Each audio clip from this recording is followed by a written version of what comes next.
Home. It's supposed to be the one place where you're safe, where the outside world stops at the threshold.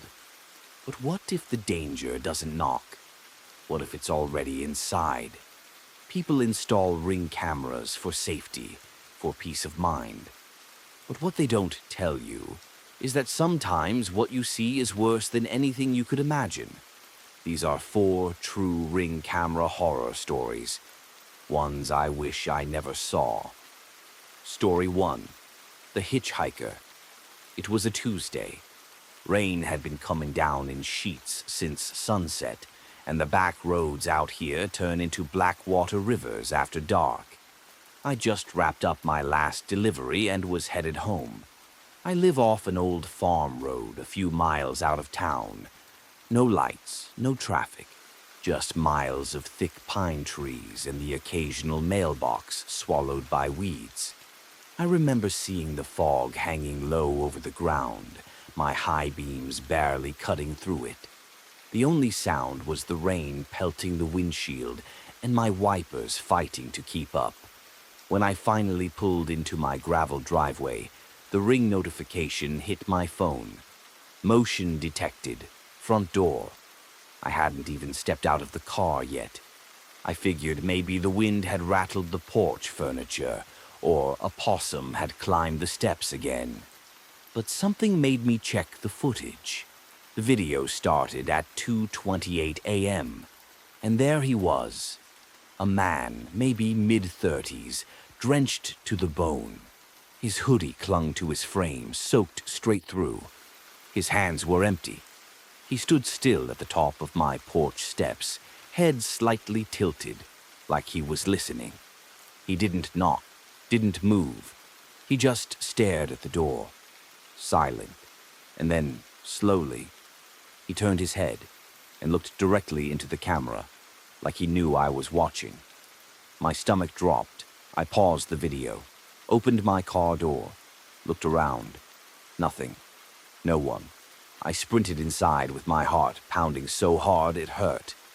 The weird part, I checked the entire feed from that night. There's no footage of him leaving.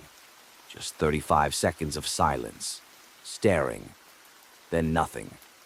I installed another camera in the backyard the next morning, but sometimes, when it's raining, my phone pings around 2:28 a.m., and there's no one there. Just that same still fog. Story 2. The Shuffler. Alan lived 2 doors down. Old school kind of guy, Marine vet, always in the yard working on that same dented red pickup. He installed his Ring cam after someone kept messing with his front porch. First it was small stuff. A plant knocked over, wind chimes untied, his porch light unscrewed, not broken, just loose. He thought it was pranksters. Until he showed me the footage. The first clip was from a Thursday, 2:14 a.m. The woman shuffled into frame like she'd crawled straight out of a nightmare. White nightgown, dirty feet, hair tangled, matted. Her face was wrinkled and sagging, like it had been left in the sun too long. She didn't walk like a person. Her arms hung limp. Her steps were uneven, dragging, like her bones didn't quite fit right. She stopped at the foot of the porch and began humming. Not a melody, just noise. A broken lullaby from someone who'd forgotten what comfort sounded like. She leaned toward the Ring camera. Her mouth moved. Alan rewound, played it again. With the volume up, we could just barely make out her whisper. This was mine first. She left after a minute. No words, just turned around and wandered off. But the next night, she came back, same time, same shuffle, same dress. This time she stood closer, inches from the lens. Her eyes weren't right. They were too still, like they dried out years ago. Night 3, she didn't come from the road. She came from the side yard. She didn't hum, didn't whisper.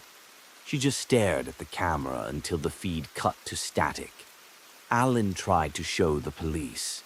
They brushed it off as a squatter. But I know the look in his eyes. He knew it wasn't a person. He sold the house within a month. The new owners moved out in 2 weeks. Story 4. The Thing in the Hall. This one's harder to tell. I'd been hearing things for weeks. Knocks inside the walls, soft tapping late at night. It started in the hallway, then the kitchen, then behind the bedroom TV. At first, I told myself it was mice, pipes, anything rational. Then one night, while lying in bed, I heard the ring chime. Motion. Living room. I opened the feed. At first, everything looked normal. Lamp on, TV screen black. My hoodie tossed over the arm of the chair. But then, I saw someone sitting on the couch. It was me. Same clothes, same posture, just sitting there, staring off screen. But I was in bed. I blinked, watched the video again. The figure on the couch turned its head and looked directly at the camera. Its eyes were completely black, not like voids, like tunnels. No depth, just wrong. And then it smiled, not like a person, like a puppet being forced to grin. The feed cut to static. When it came back, empty room. I ran to the living room. No one there, but the couch cushion was sunken, like someone had just gotten up. I turned off the camera the next day, unplugged it, but the alerts didn't stop. Now they come at 1:17 a.m. every night. No video, just the message. Motion detected, unknown. Outro, closing whisper. Narrator, low and deliberate. People think cameras make them safe, that if something bad happens, they'll catch it. But sometimes, what they catch is worse than the danger itself. Because what if you're not just watching? What if something is watching you, and the second you see it, it never leaves? So go ahead, check your feed, scroll through your history, and if you see something that shouldn't be there, don't ignore it, because it's already seen you. Story 4. The Thing in the Hall. Narrator, soft, unsettled. If I could delete one thing from my life, it would be this. The first time I heard the knocking, I was half asleep on the couch. It was soft, deliberate, coming from the inside wall. I thought it was mice. Second night, louder. 2 knocks, then 3. Always between 1 a.m. and 1:30 a.m. I tried ignoring it, but then my ring cam, installed on a whim months earlier, caught something. Motion detected, hallway. I opened the feed, and my blood turned to ice. I saw myself, sitting at the end of the hall. Not current me, a version of me. Same hoodie, same facial hair, same blank stare. But this version had no reflection in the hallway mirror behind him. He sat staring at the floor, unmoving. Then, without warning, he jerked his head up and locked eyes with the camera. He smiled. Only it wasn't a smile of joy. It was one of ownership, like he'd been waiting. The video cut to black. I jumped up, ran to the hall. Empty, but the hallway mirror. There was a handprint on it, from the inside. I tried wiping it. It wouldn't come off. That same night, the knocking returned. Only this time, it was on my bedroom door. You install these cameras to feel safe, to keep the world out. But what if they let something in? What if the things we catch aren't intruders? What if they're invitations? So next time your Ring app pings in the dead of night, don't ignore it. Don't look away. Because the moment you do, it might already be inside, watching.